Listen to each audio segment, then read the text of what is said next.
Hello दोस्तों, स्वागत है आपका एक बार फिर से हमारे चैनल डाटा 24 में। आप सुन रहे हैं खौफनाक डरावनी कहानी हरीश के साथ, जिन्हें सुनकर आपकी रूह कँपा उठेगी। मंचित अपनी दादी के साथ बैठा हुआ था। उसको भूतों की घटनाएं सुनने में बड़ी दिलचस्पी थी। वह अपनी दादी से कहता है, दादी, क्या आपके साथ भी कभी कोई भूतों की गतिविधि हुई है?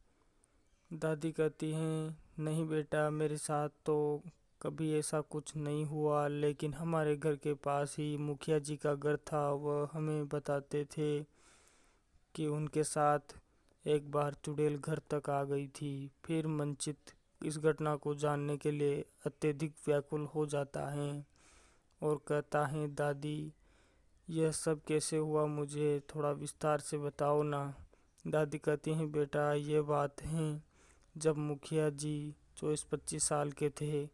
उन्हें घूमने का बहुत ज़्यादा शौक था, इसलिए वह दूसरे गांव में उनके किसी रिलेटिव से मिलने गए हुए थे। पहले निजी वाहन नहीं हुआ करते थे, लोगों के पास साइकिलें ही हुआ करती थी।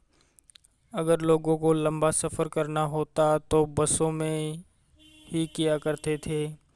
जिस गांव में वह अपने संबंधी से मिलने गए थे, वहाँ गांव हमारे गांव से 50 कोसों दूर था। वह 1-2 दिन वहाँ रुके और अब उन्हें अपने घर आना था। वह सुबह ही बस में बैठ गए। गांव तक आने के लिए उन्हें 3 बसें बदलनी थी। जीप में बैठकर वह बस स्टैंड तक पहुँचे। वहाँ से उन्हें बस पकड़नी थी। वह बस में बैठे और अगले बस स्टैंड पर पहुँचे।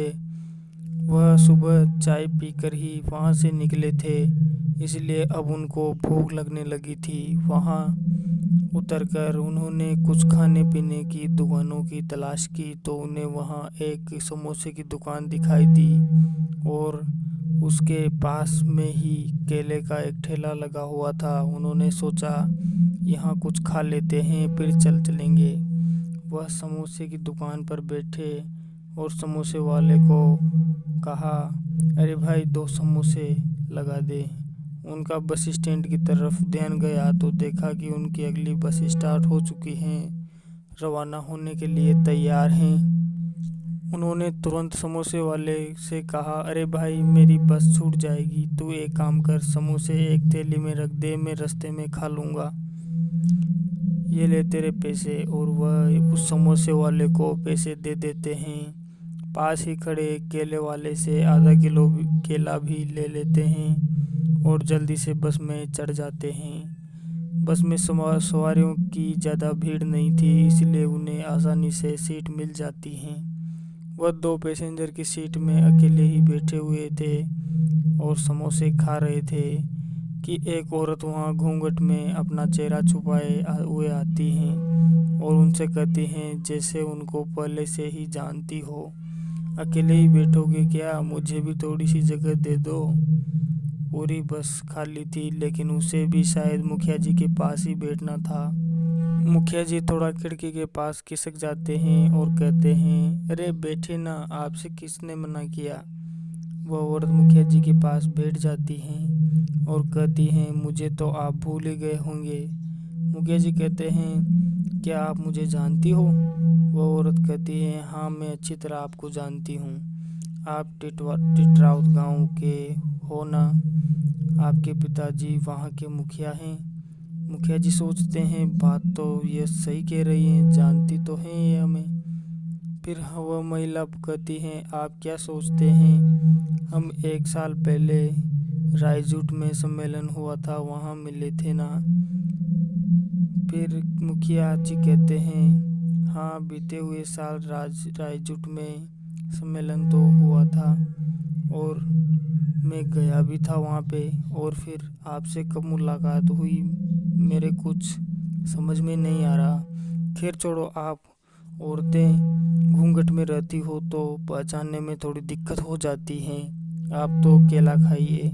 और मुखिया जी उसे अपनी थैली से केला निकाल कर दे देते हैं। वो महिला उस केले को खाने के बजाय अपने थैले में रख लेती हैं मुखिया जी कहते हैं, आपने ये केला खाया क्यों नहीं? खा लीजिए ना, अगर थैले में रखना है तो मैं और दे देता हूँ। वो औरत कहती है, अरे वो क्या है ना मालव जी, मेरा व्रत है आज, तो कुछ नहीं खा सकती। मुखिया जी कहते हैं, अरे आप तो मेरा नाम भी जानती हो, और व्रत में केले खाने से क्या दिक्कत है?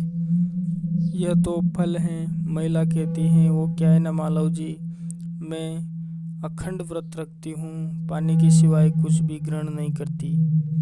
मुखिया जी बोले, फिर तो अच्छी बात है जी, मैं भी आज इधर राजपुरा की तरफ से आ रहा हूँ। 2 दिन तक मैं वहीं में था, मेरे बड़े ससुर से मिलने गया हुआ था। तब वो महिला बोलती हैं, अरे आप राजपुरा से आ रहे हो? वहाँ तो मेरी बुआ रहती हैं। मुखिया जी ने कहा, क्या नाम है जी उसका? महिला ने जवाब दिया, गंगा, गंगा नाम है उसका। मुखिया जी ने कहा, उनके पति का नाम बताइए। महिला कहती है, मनमोहन उनके पति का नाम है। मनमोहन मेरी बुआ के 3 लड़कियां हैं और 2 लड़के हैं। दोनों लड़कों की तो बहुएं अब ससुराल आने लगी हैं। फिर मुखिया जी पहचान जाते हैं, हाँ हाँ जान गया जी, मैं मेरे बड़े ससुर के घर के पीछे ही घर है उनका। फिर राधा कृष्ण जी को तो आप जानती होगी? महिला कहती है, हाँ जानती हूँ ना, बहुत पहले से ही जानती हूँ उनको तो मैं। मुखिया जी बोले, वह मेरे बड़े ससुर जी ही हैं। महिला कहती है, हाँ मुझे पता है, आप उस दिन सम्मेलन में मिले थे तब बता रहे थे ना। मुखिया जी थोड़ा आश्चर्यचकित थे, क्योंकि उनको कुछ याद नहीं आ रहा था कि यह स्त्री उन्हें सम्मेलन में मिली थी और उन्होंने इस प्रकार की बातें इससे करी थी। लेकिन वह उन्हें अच्छी तरफ से बातें में लगाए हुए थी। मुखिया जी केले खाते हुए उससे बातें कर रहे थे और बातों ही बातों में वह केले के छिलके को बाहर फेंकने के बजाय बस के अंदर अपनी सीट के आगे ही फेंक देते हैं। बस का कंडक्टर ये सब देख रहा था। वह वहाँ आता है, मुखिया जी से कहता है, भाई साहब धर्मशाला नहीं है, यहाँ पे बस हैं, अंदर छिलके मत डालो, कोई फिसल के गिर जाएगा, आप इन्हें बाहर फेंक दो या थैली में रख लो। मुखिया जी कहते हैं, अरे भाई वह बातों ही बातों में गिर गया, चिंता करने की कोई बात नहीं, मैं बाहर फेंक देता हूँ। जैसे ही मुखिया जी केले के छिलके को बाहर फेंकने के लिए अपने आगे से उठाने के लिए नीचे झुकते हैं और उनकी नज़र उस स्त्री के पैरों की ओर पड़ती है, तो देखते हैं कि उस स्त्री के पैर के तलवे उल्टे थे। वह सामान्य मनुष्य से बिल्कुल विपरीत थे। वह ये सब देखकर मुखिया जी डर जाते हैं और कांपने लगते हैं और छिलके को उठाकर खिड़की से बाहर फेंक देते हैं। मुखिया जी के हाथ पैर कांपने लगते हैं, मगर वह उस चुड़ैल को शक नहीं होने देना चाहते थे, क्योंकि उनको उसके बारे में पता लग चुका था और वो नहीं चाहते थे कि उस चुड़ैल को ये पता लगे कि ये सब कुछ जान गए हैं, क्योंकि उसे पता लगने पर उन्हें थोड़ा खतरा महसूस हो रहा था। मुखिया जी उससे उसी तरह बातें में लगे हुए थे। वह महिला कहती है, मालव जी मैं भी आज आपके साथ आपके गांव ही चलूँगी, आपकी पत्नी और माता पिता से मिलकर आऊँगी, बहुत दिन हो गए मिले, अभी आज से आने लगी हैं। यह सा सुनते ही मुखिया जी हैरतंगे हो जाते हैं कि यह चुड़ैल अब मेरे गांव में भी चलेगी, पर वह उसे भनक तक नहीं लगने देना चाहते थे कि उनको उसके बारे में पता लग चुका है। वह कहते हैं, हाँ हाँ चलिएगा आप मेरे साथ। वह सब आपको मेरे साथ वहाँ देखकर बहुत खुश होंगे। महिला हंसकर कहती हैं, हाँ जी। थोड़ी देर बाद बस स्टैंड आया। अब उनको दूसरी बस में बैठना था। मुखिया जी ने उसे नहीं बताया कि यहाँ से दूसरी बस में बैठना पड़ता है गांव तक पहुँचने के लिए। वह उस महिला से कहते हैं, जी आप बैठी रहिए, मैं पानी पी कर आता हूँ। महिला ने कहा, ठीक है जी, पी आइए। मुखिया जी उस बस से निकले और अपने गांव जाने वाली दूसरी बस में जाकर बैठ गए।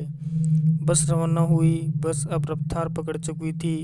कि अचानक ही उनके बाजू में वाली सीट में एक महिला प्रकट हो जाती है। वह महिला और कोई नहीं बल्कि वही थी जो उनके साथ बस में आई थी। स्त्री उनसे कहती है, क्या हुआ मालव जी, आप तो मुझे छोड़कर आ गए थे ना, लेकिन मैं आपको नहीं छोड़ने वाली। मैं तो हवा हूँ, आपकी खुली हुई खिड़की से ही निकल आई। मैं यहाँ किसी को नहीं दिख रही, सिर्फ आपको ही दिख रही हूँ। आप किसी से भी पूछ के देख लो और मैं आप साथ आपके गांव जाऊंगी और आपसे ब्याह करूंगी। अब मुखिया जी के होश उड़ जाते हैं और कहते हैं कि उसके इतना बोलते ही थोड़ी देर के लिए मैं सुन हो गया था। अगर वो उनसे विवाह के लिए इनकार करते तो वह वही उनकी गर्दन तोड़कर उन्हें ख़त्म कर देती। उन्होंने भी हाँ कर लिया कि हाँ, मैं तुमसे विवाह अवश्य करूँगा। मुखिया जी डरे हुए थे, उनका एक एक पल सालों बराबर निकल रहा था। वह क्या करे, उन्हें कुछ समझ नहीं आ रहा था। गांव के पास बने बस स्टैंड पर वो उतरे। उन्हें अब वहां से एक कोस पैदल चलना था। वो महिला भी उनके साथ ही चल रही थी। थोड़ी दूर चलने पर एक मंदिर आया। मुखिया जी ने उस महिला से कहा, आप थोड़ी देर रुकना, मैं बस अभी आया। महिला ने कहा, ठीक है। मुखिया जी मंदिर के अंदर गए और वहां जाकर छुप गए। थोड़ी देर बाद महिला ने मुखिया जी का इंतज़ार किया और जब वह नहीं आए तो वह मंदिर के अंदर तो नहीं जा पाई, लेकिन मंदिर के चारों ओर घूमने लगी, बाहर से चिल्लाने लगी, मालव जी, आपने मेरे साथ अच्छा नहीं किया, बाहर आइए, फिर मैं आपको बताती हूँ। और लगातार 3 दिन तक वह उस मंदिर के चारों ओर घूमती रही और मालव जी भी उस मंदिर से बाहर तब तक नहीं निकले जब तक वह चुड़ैल उस मंदिर के आसपास मंडराना बंद नहीं हुई। और इस प्रकार वो खौफनाक घटना हमारे गांव के मुखिया जी के साथ घटी थी, जो वो कहा करते थे। वह बहुत मुश्किल से उस डरावनी शक्ति से बच पाए थे। आशा करता हूँ दोस्तों ये कहानी आपको पसंद आई होगी। इसी प्रकार की मज़ेदार और डरावनी कहानियाँ सुनने के लिए हमारे चैनल को सब्सक्राइब अवश्य करें।